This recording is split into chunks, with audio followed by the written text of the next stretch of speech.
शुरू होती है 1862 लंदन के एक शहर से, जहां हमें एक लड़की दिखाई जाती है जिसका नाम एमिलिया होता है, जो इस वक्त गाड़ी में थी और अपने सफर के दौरान उसे अपनी जिंदगी की कुछ भयानक और बुरी यादें याद आने लगती हैं, जब उसके हस्बैंड की एयर बैलून यानी हवाई गुब्बारे से गिरने की वजह से मौत हुई थी। अब इस तरह के ख्याल देखकर वो घबरा सी गई थी, उसकी तबीयत खराब होने लगती है। एमिलिया की ऐसी हालत देखकर उसकी बहन उसे कहती है कि तुम्हें हवाई सफर नहीं करना चाहिए, क्योंकि आज भी दरअसल एमिलिया अपने एयर बैलून के सफर पर जा रही थी। तो वो अपनी बहन को मना करते हुए कहती है कि मुझे कुछ नहीं हुआ, मैं ठीक हूँ और मैं जाना चाहती हूँ। इसके बाद हम एक लड़के जो साइंटिस्ट था उसे देखते हैं, जिसका नाम जेम्स होता है। वो आज सबसे बड़े एयर बैलून में सफर करके 23,000 फीट ऊंचाई का दुनिया का सबसे बड़ा रिकॉर्ड तोड़ने के लिए तैयार हो रहा था। मतलब इतनी ऊंचाई से ऊपर आज तक कोई नहीं गया था और आज वो जाने वाला था अपनी एक साथी के साथ, जिस पर उसका दोस्त कहता है तुम आज की उड़ान मत भरो क्योंकि मौसम काफी खराब है, काले बादल देखे गए हैं। और फिर तभी हम एक आदमी को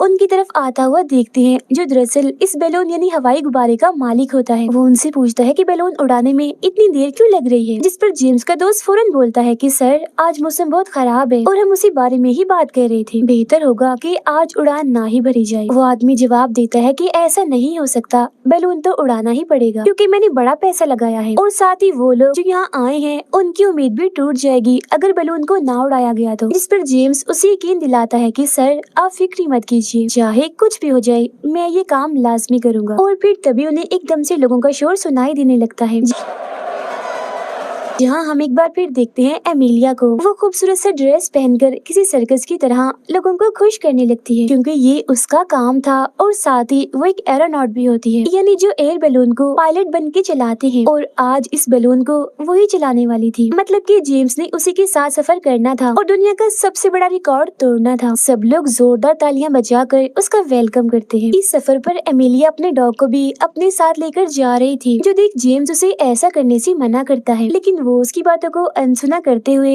लोगों को दोबारा एंजॉय करवाने में लग जाती है। उन दोनों को बैलून के पास देखकर लोगों की भीड़ तालियां बजाकर उनका हौसला बढ़ाने लगती है। इन्हीं लोगों के बीच एमिलिया को एक आदमी दिखता है, जिसे देख पहले तो वो एकदम से सहम जाती है, लेकिन फिर अगले ही पल जेम्स के साथ उड़ान भरने के लिए तैयार हो जाती है। इसके फौरन ही बाद वो लोगों के जोश जज्बे और तालियों के साथ अपना सफर शुरू करते हैं, जहाँ देखते ही देखते वो जमीन को छोड़ते हुए आसमान की तरफ बढ़ते हुए दिखाई देते हैं। फिर कुछ ही ऊपर जाने के बाद एमिलिया दोबारा अलग अलग करतब करके लोगों को खुश कर रही थी, जो देख सभी लोग काफी एंजॉय कर रहे थे। तभी एमिलिया जेम्स को कहती है कि मेरा डॉग तो मुझे पकड़ा दो, लेकिन वो उसे ऐसा करने से मना कर देता है, लेकिन उसके बार बार कहने पर आखिरकार वो एमिलिया के डॉग को उसे दे ही देता है, जहाँ हम देखते हैं कि हाथ में लेते ही वो उस डॉग को नीचे गिरा देती है, जो देख सब लोगों की सांसें थम जाती हैं, एकदम वो चौंक जाते हैं। मगर अगले ही पल डॉग के पेट पर बंधा हुआ पैराशूट खुल जाता है, जिसकी मदद से डॉग आराम आराम से नीचे आने लगता है। अब ये चीज देखकर हर कोई तालियां बजाने लगता है। एमिलिया का ये वाला करतब लोगों के साथ साथ जेम्स को भी काफी पसंद आता है। अब ऐसे ही करते करते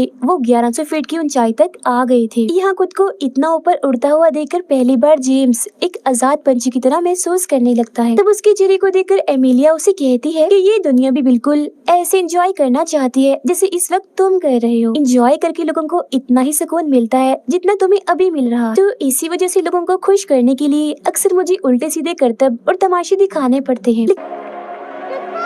लेकिन अब क्योंकि जेम्स एक साइंटिस्ट है, इसीलिए वो बाकी चीजों को वैसे नहीं सोचता जैसे एमिलिया सोचती है। उसे एमिलिया की बातें बेतुकी ही लगती हैं। अब उसे ऐसे देखकर एमिलिया ताना देते हुए कहती है कि ये जो आज तुम सफर कर रहे हो ना, इसमें सारा खर्चा उन लोगों का है जो नीचे बैठे हैं और उन्हें एंजॉय मैं करवा रही हूँ। वो सब मुझे देखने आए हैं, तो ये सफर मेरी वजह से मुमकिन हो पाया, न कि तुम्हारी किसी खोज की वजह से। अब ये सुनकर यहाँ पहली बार जेम्स को एमिलिया के काम की कदर का पता चलता है। इस सफर के दौरान जेम्स की नजर अपने साइंस कॉलेज की तरफ जाती है, जहाँ कुछ साल पहले वो और उसका दोस्त अपने कॉलेज की छत पर चढ़कर एक घमंडी एरोनॉट का बैलून उड़ता हुआ देख रहे थे। वो बैलून बादलों को पार करते हुए आसमान की बुलंदियों को छू रहा था, जो देख जेम्स को काफी अच्छा लगता है, क्योंकि एरोनॉट बनना उसका सपना था।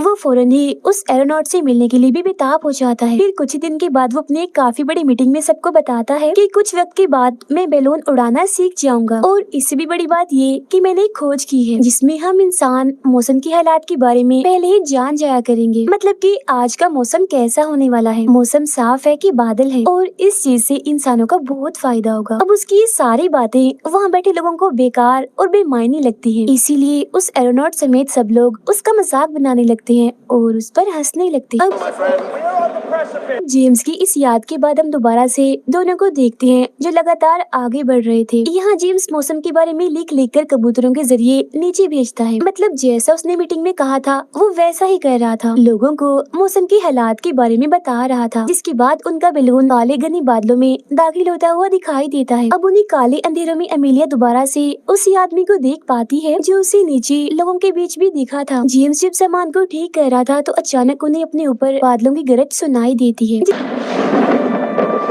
इसके फौरन बाद बारिश होने लगती है, जो देख वो हरकत में आ जाते हैं और अपने सामान को बारिश से बचाने लगते हैं। मगर अब देखते ही देखते तेज हवाएं अपना जोर पकड़ लेती हैं, जहां हवा में उनका बैलून झूलने लगता है, जिस वजह से वो दोनों भी बैलून की बास्केट में गिरकर झूलते हुए दिखाई देते हैं। अब ये हवाएं कुछ ही पलों में तूफान का रूप ले लेती है, जिसमें झूलने से जेम्स जख्मी होकर बेहोश हो जाता है। साथ ही एमिलिया भी बास्केट से बाहर निकलकर एक जगह पर लटकी होती है। वो बस गिरने ही वाली थी, मगर तभी जेम्स को होश आ जाता है। वो 1 मिनट भी जाया किए बगैर एमिलिया को ऊपर खींचकर उसकी जान बचा लेता है। तो बास्केट में आते ही एमिलिया दोनों की जान बचाने के लिए वहाँ रखे रेत के बैग नीचे गिराने लगती है। अब ऐसा होते ही वजन कम हो जाता है और उनका बैलून एक बार फिर इस तूफान से निकलकर ऊपर आसमान की तरफ जाने लगता है। वो बादलों को चीरता हुआ काफी ऊपर आ गया था, जहाँ के बादल बिल्कुल साफ थे और धूप भी थी, जो देख एमिलिया काफी खुश हो जाती है क्योंकि उसकी मेहनत काम आ गई थी। वो लोग अब उस मुसीबत से आजाद हो गए थे। अब जाकर खुश होते हुए वो रात की सांस लेते हैं। जेम्स बादलों पर अपने बैलून की परछाई को देखता है जो बेहद ही खूबसूरत लग रही थी, जो देख उसे काफी अच्छा लगता है। वो सोचता है कि ये ऊपर आसमान की जिंदगी काफी प्यारी है, क्योंकि नीचे हमारी जिंदगी बेतुकी और फजूल चीजों और असूलों से भरी पड़ी है। इसीलिए वो यहाँ अपने मन की भड़ास निकालने के लिए और खुश होते हुए जोर जोर से चिल्लाने लगता है। उसे देखकर एमिलिया भी बिल्कुल वैसे अपनी खुशी का इजहार करती है और जोर से चिल्लाने लगती है। और यहाँ एक बार फिर वो अपनी यादों में कहीं गुम हो जाती है। वो अपने हस्बैंड के गुजर जाने की वजह से काफी उदास और दुखी होकर बैठी हुई थी। एमिलिया की ऐसी हालत देखकर उसकी बहन उसे एक पार्टी में लेकर जाती है और उसी पार्टी में एमिलिया की मुलाकात होती है जेम्स से, जो उसे अपने सपनों के बारे में बताता है कि मैं एक कामयाब एरोनॉट बनना चाहता हूँ, जिसमें मुझे आपकी मदद चाहिए, तो प्लीज मेरी मदद कर दीजिए ना। जिसके लिए वो मान भी जाती है और साथ ही वो जेम्स के हौसले को देखकर काफी खुश भी थी। इसीलिए वो अगले ही दिन से उसके लिए बैलून बनाने में लग जाती। अब उन दोनों का बैलून आराम आराम से अपनी मंजिल की तरफ आगे बढ़ रहा था, जो नजारा बहुत ही प्यारा था। यहाँ तितलियों का एक काफी बड़ा झुंड उनके बैलून के आसपास घूमने लगता है, जो देख एमिलिया के चेहरे पर एक अलग ही खुशी आ जाती है। जहाँ वो पहली बार अपने हस्बैंड का नाम लेकर उसकी बात जेम्स से करने लगती है। वो जेम्स को बताती है कि मेरे हस्बैंड भी मेरी तरह एक एरोनॉट थे और उनकी सबसे बड़ी खूबी दुनिया की खूबसूरती को ढूंढना था, जो उन्हें हमेशा बादलों में आकर ही मिलती थी। लेकिन फिर एक दिन उनके इसी जुनून ने उनकी जान ले ली। अब उसकी ये बात सुनकर जेम्स एक बार फिर अपने पुराने ख्याल में चला जाता है, जहाँ एक दिन एमिलिया उसकी ऑफिस आकर उसके साथ उड़ान भरने से मना कर देती है। तब इस बात से उदास होकर वो उसी घमंडी एरोनॉट के पास मदद मांगने के लिए जाता है, जहाँ वो एरोनॉट उसकी मदद करने की बजाय उसका मजाक बनाने लगता है कि बेटा ये तुम्हारी बस की बात नहीं है, तुम इतने ऊपर जाकर जिंदा नहीं बच पाओगे और मर जाओगे। अब एमिलिया के शोर से उसका ये ख्याल टूट जाता है, क्योंकि वो लोग 30,000 फीट ऊंचाई को पार करके आगे बढ़ रहे थे। मतलब कि उन्होंने दुनिया का सबसे बड़ा रिकॉर्ड तोड़ दिया था। अब आखिरकार वो यहाँ कामयाब हो गए थे, जो देख उन्हें बेहद ही खुशी होती। जिसकी फौरन बाद जेम्स अपनी कामयाबी की खबर उस घमंडी एरोनॉट को भेजता है कबूतर के जरिए। इसी बीच एमिलिया की नजर तेज हवाओं की तरफ पड़ रही थी, जो देखते ही देखते काफी ठंडी होती जा रही थी, जिस वजह से उसे काफी फिक्र होने लगती है। इसीलिए वो फौरन ही नीचे जाने का फैसला करती है। लेकिन जेम्स के सर पर तो जुनून सवार था, इसीलिए वो बैलून को नीचे ना ले जाकर और ऊपर ले जाने की बात करता है। लेकिन एमिलिया उसे गुस्सा होती हुई कहती है कि बेवकूफ मत बनो, ऐसा करना हमारी जान ले सकता है। मगर जेम्स के बार बार जिद करने पर उसे मानना ही पड़ता। इसके बाद हम दोबारा से गुजरा हुआ ख्याल देखते हैं। इन्हीं जब एमिलिया ने जेम्स को मना किया था उड़ान भरने के लिए, तब एमिलिया को मनाने के लिए उसका दोस्त आया था। वो उसे बताता है कि दुनिया का सबसे बड़ा रिकॉर्ड तोड़ने का जेम्स का बहुत ही बड़ा सपना है जो अभी तक अधूरा है, और उसका ये सपना आपकी मदद के बगैर पूरा नहीं हो सकता, तो आप उसकी मदद कर दीजिए प्लीज। लेकिन क्योंकि जेम्स और उसके हस्बैंड के सपने एक जैसे ही थे, इसीलिए वो उसकी मदद करने के लिए मान जाती है। वो यहाँ आसमान को बड़ी गौर से देख रही थी, मगर तभी उसकी नजर बैलून पर जमी बर्फ पड़ जाती है। फौरन ही बाद वो पैरामीटर को देखती है, जहाँ वो लोग 26,000 फीट की ऊंचाई पर आ गए थे। हवा की नमी यहाँ बिल्कुल नहीं थी, बल्कि बर्फीली हवाएं चलने लगती हैं, जिसका असर इनके चेहरे पर साफ साफ दिखाई दे रहा था। मगर इस सब की परवाह किए बगैर जेम्स और भी ऊपर जाने के लिए वहाँ रखा हुआ वजन नीचे गिराने लगता है। तब ये देखकर एमिलिया उसे रोकने की कोशिश करती है, क्योंकि उसका ऐसा करना बैलून को तबाह कर सकता है और उनकी जान ले सकता है। लेकिन जेम्स उसकी एक नहीं सुनता और वहाँ रखा सामान वो फेंकता ही जा रहा था। इसी बीच उनकी लड़ाई भी हो जाती है। इसमें जेम्स की नाक से खून निकलने लगता है।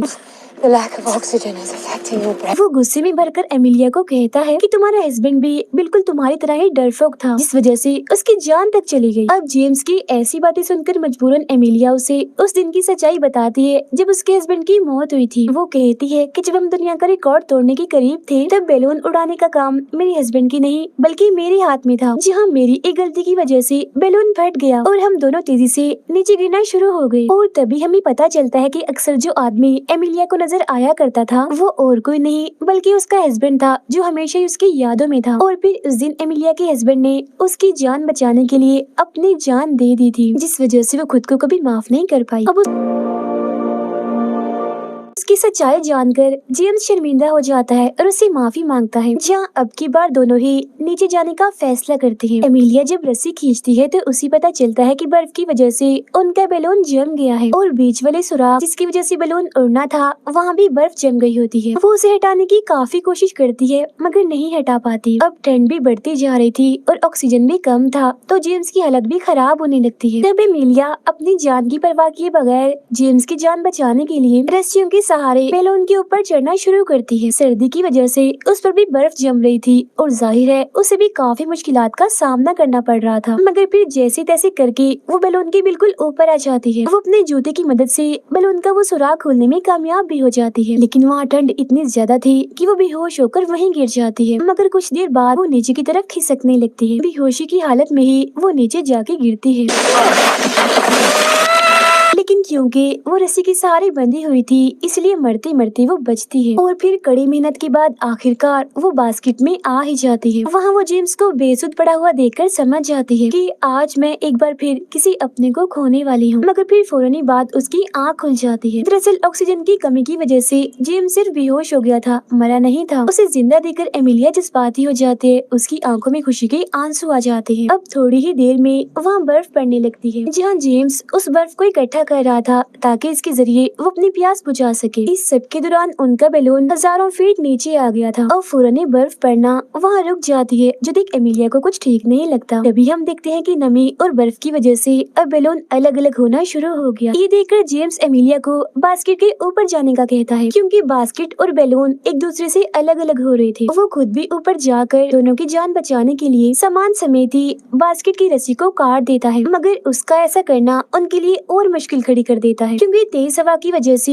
वो आगे ही बढ़ते जा रहे थे। अब इन सारे हालात का जिम्मेदार एमिलिया खुद को समझती है और जेम्स की जान बचाने के लिए अपनी जान देने के लिए वहाँ से कूदने का सोचती है। वो ऐसा करने ही वाली थी, मगर तभी पीछे से जेम्स चिल्ला उठता है और एक भी पल की देरी किए बगैर बैलून की रस्सियों को काट देता है, जिससे अब बैलून आराम आराम से नीचे आ रहा था और वो बिल्कुल किसी पैराशूट की तरह ही काम कर रहा था। जहाँ कुछ ही वक्त के बाद वो जमीन पर आने में कामयाब हो जाते हैं। वो जख्मी हो गए थे लेकिन जिंदा बच गए थे। अब इन दोनों का ये हैरान कुन कारनामा उनकी पूरी जिंदगी को ही बदल के रख देता है, क्योंकि वो लोग जो पहले जेम्स का मजाक बनाते थे आज इज्जत में उसके लिए खड़े होते हैं, तालियां बजाते हुए दिखाई देते हैं। इसके बाद हम दोबारा से उन दोनों को एक नई उम्मीद के साथ अगली मंजिल की तरफ उड़ान भरते हुए देखते हैं और उनकी इसी उम्मीद और हिम्मत को दिखाते हुए ही ये फिल्म यहीं पर खत्म हो जाती।